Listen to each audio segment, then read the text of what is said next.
friend. He's like, oh my God, my friend is on fire. I need to take care of them. They have third-degree burns. He throws them into the snow. The screaming finally started dimming down, down.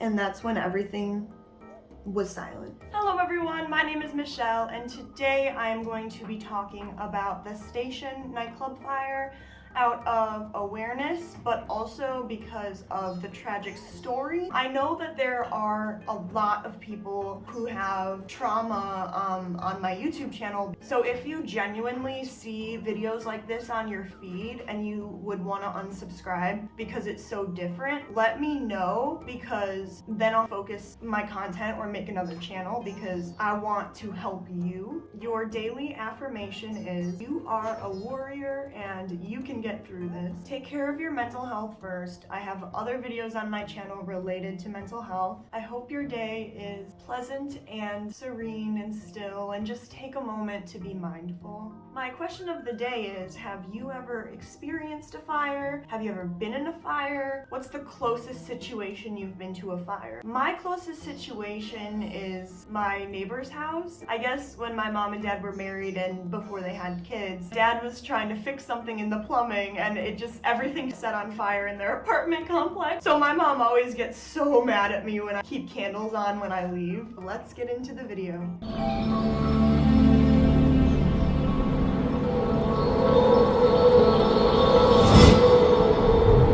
The stories we're mostly going to be talking about today is, I'm just gonna make up names for security, I don't know. Often a lot of people who have survived any fires, they actually watch these videos, and I don't want to upset you or trigger you in any way. I will be referring to Max and Liam, who were two men, and they were young men who were able to luckily escape the fire. Although we will be talking about the unfortunate ones and the people who have horrible burns that are going to be affecting them for the rest of their life. 400 people in this very small club. The Station nightclub fire occurred on the evening of February 20th, 2003. It ended up killing 100 people and injuring 230. The fire was caused by the pyrotechnics that were set off by the tour manager in the evening of the headlining band, Great White, which is like a rock band. This is rock. This is Surf's Up.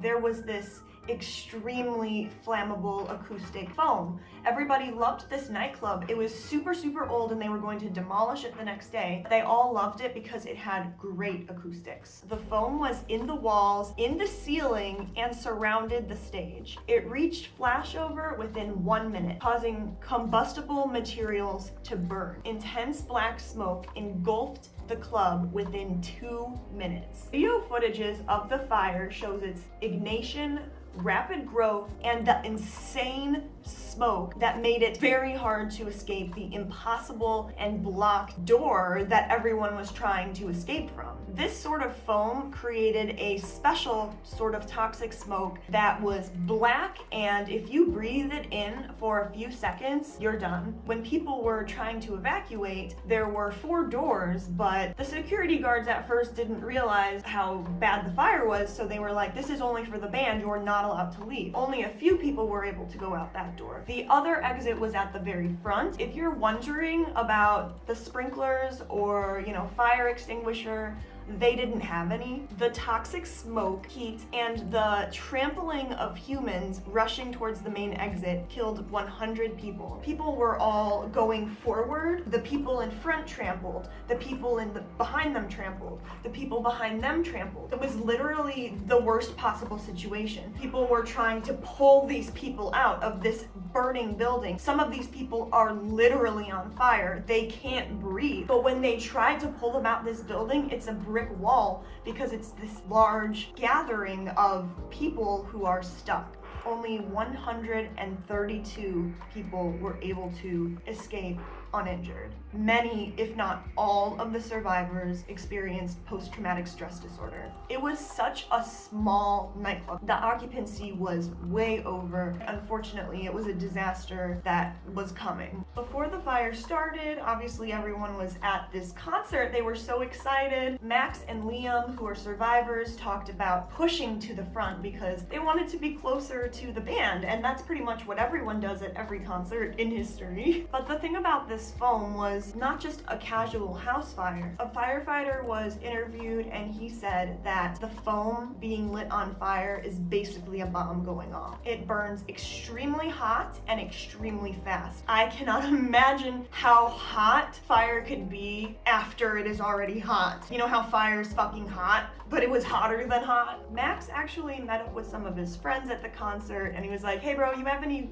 weed? His friend called Tommy gave him a joint and he said, would you mind going outside, taking my girl and just going outside and just smoke before the concert starts, because that's what they literally did. Spoiler alert, this joint saved their life, and that is honestly just the most beautiful thing and admirable. Actually, a correction, there were about 400 people in this very small club. They were all back to back. There was no moving. Liam's girlfriend was actually saying, I want to go outside. I don't want to be here. There's too many people. I just don't vibe. But Liam was like, no, please. Like, I just want to stay for the first song and then we can leave. The band came in and did their usual thing, like, hey, like, what's up, everybody? And the pyros went off. They started their music. Max actually decided that he wanted to go outside and smoke a joint before coming back inside. The crazy thing is that you can find online the entire video of the fire that was literally only 3 minutes long before the entire building collapsed. There was actually a camera crew there. When Max was like, what's this all about? They said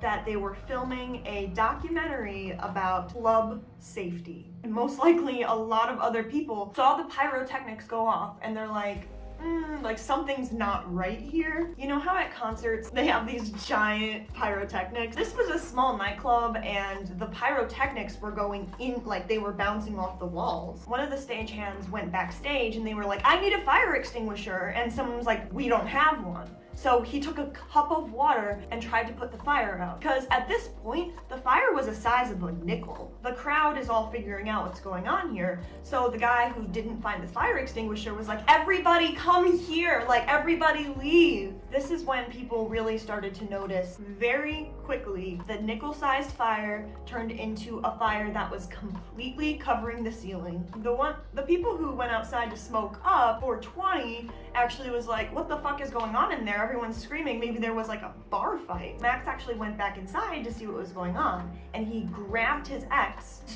he took her hand and said, whatever you do, do not fall over. Finally, after 30 seconds, the fire alarm finally goes off. At first, everyone is calmly going quickly and exiting the building. With the double doors, you can see that they are both open, but actually one was locked and one extremely burly guy with a bunch of adrenaline, because that's extremely hard to pull down, he pulled it down so that more people could attempt to escape. As Max and Liam are leaving the nightclub, they explained that they could feel the heat coming towards them. Liam actually, unfortunately, wasn't very fast because he was at the front, so he was behind all of these people. Everyone was going really fast, but eventually the smoke caught up to Liam. When he breathed it in, his chest simply closed and he couldn't breathe. If he had taken a couple more breaths of this extreme black smoke, he would have been done. The very extreme sad situation is that's what happened. To make it a little bit more on the bright side, a lot of people died from this, so it was more of a quick way to go instead of genuinely being on fire. Although, unfortunately, there were also people who were on fire. You know this because the recording for the news anchor continued to record. The interesting thing is, he backed up just in time before the fire started. So he was already towards the start, so he was able to make it out. If you look this online, it's extremely disturbing because you can hear people screaming on fire. The burly friend had every good intention, but when the door was slammed open, this rush of people all trampled on each other and fell on each other. Liam is here, he's trenched in this smoke, and he's feeling like, this is it, I'm not going to make it. Liam, in a panic, he's like, okay, I'm just going to jump over all of these people. But unfortunately, when he tried to do that, he was stopped by an already deceased body. When Liam fell down, a bunch of other people basically just dominoed over him, so he was unable to move. Something Max talked about was how he wanted to run back in the building. He had friends in there, he loved them, and he wanted to help them.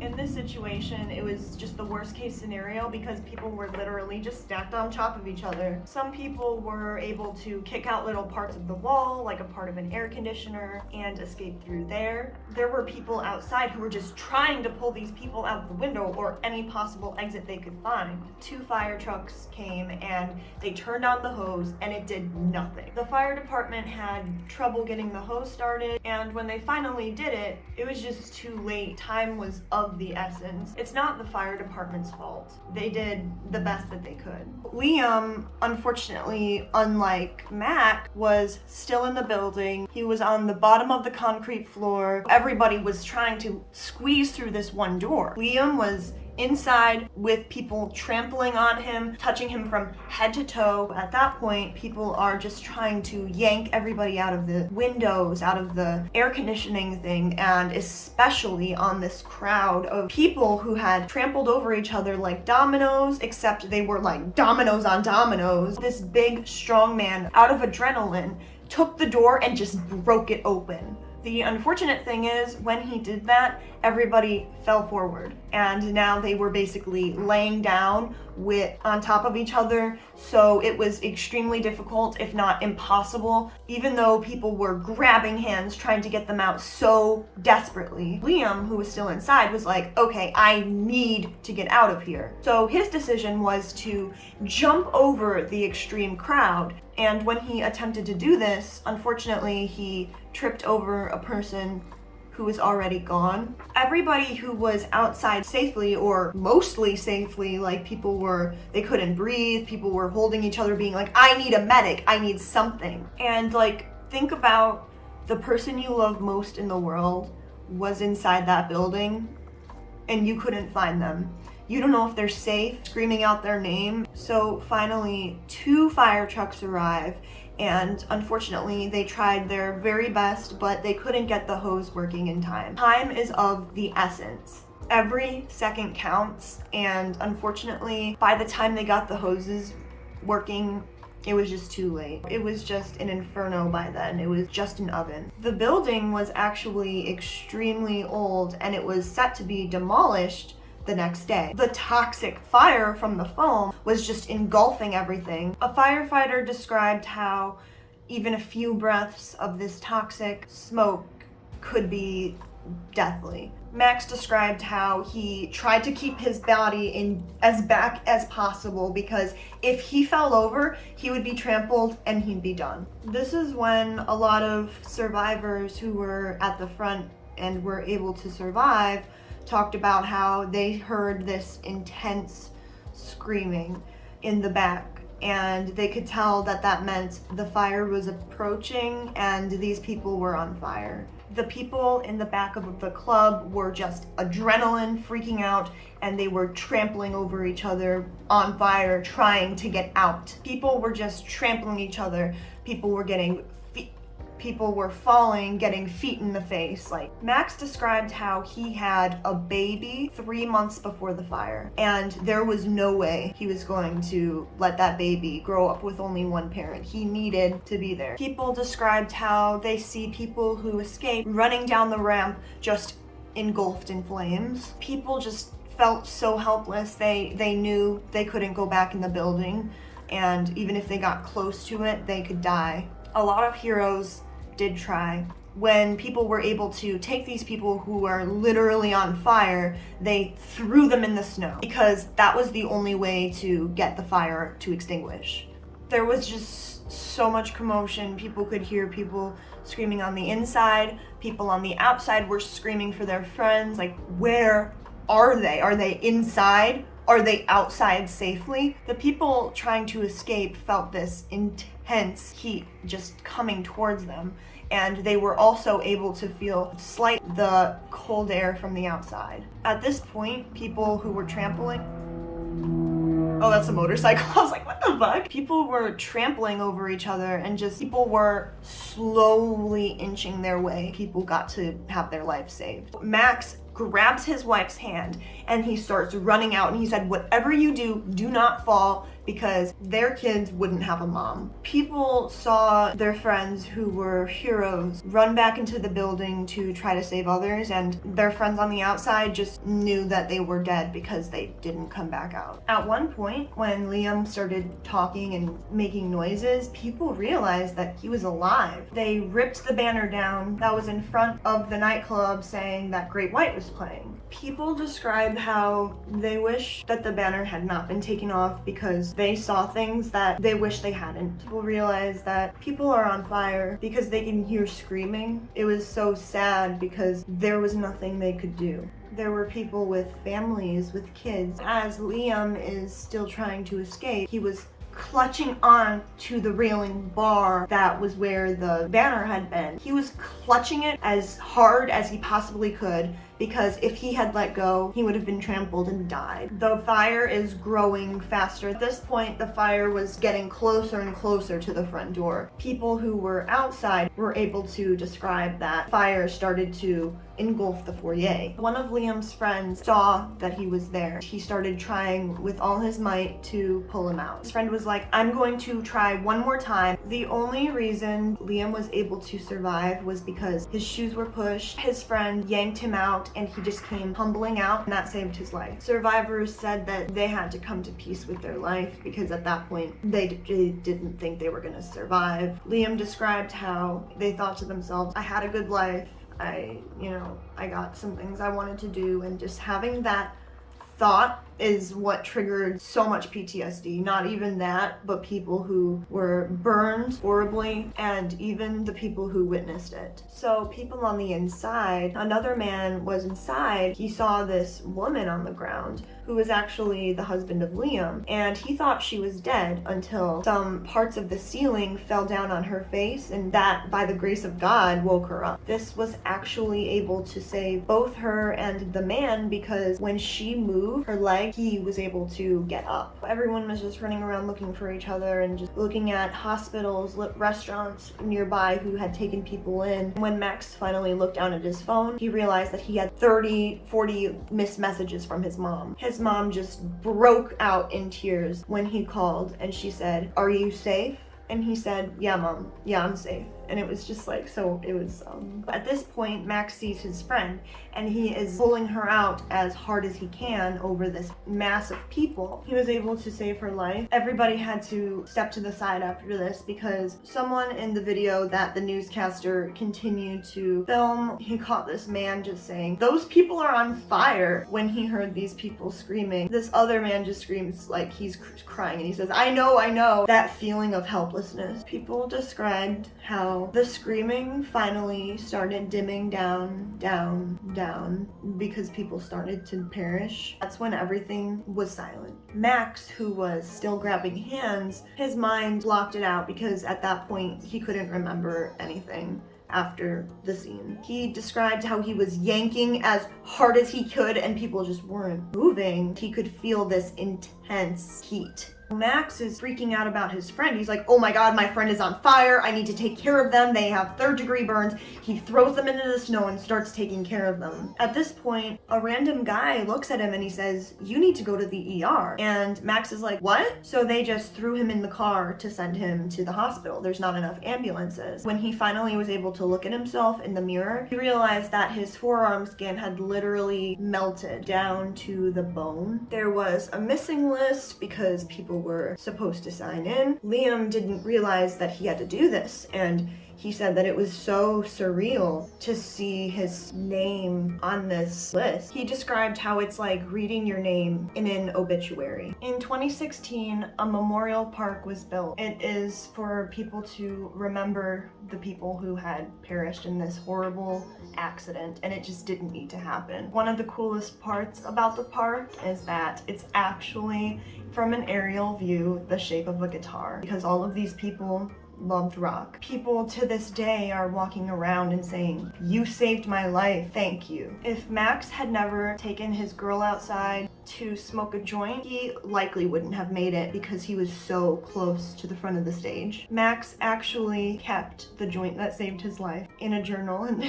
it was an empty joint, and he keeps it because that's the joint that saved his life. A quote from Max is, "Whatever you do, don't give up." Hearing stories like this is just so, I know it's negative to say like their problems are bigger than mine, but it is a DBT skill to acknowledge your pain. Your pain is extremely valid, but at least I have what I have, which is not having been in this fire. I really appreciate you guys watching this video. If you could give it a like, a subscribe, and even if you want to turn on the bell, I would be so grateful. It is such a gift. Every single subscriber that I get. Let me know any future videos you want me to talk about.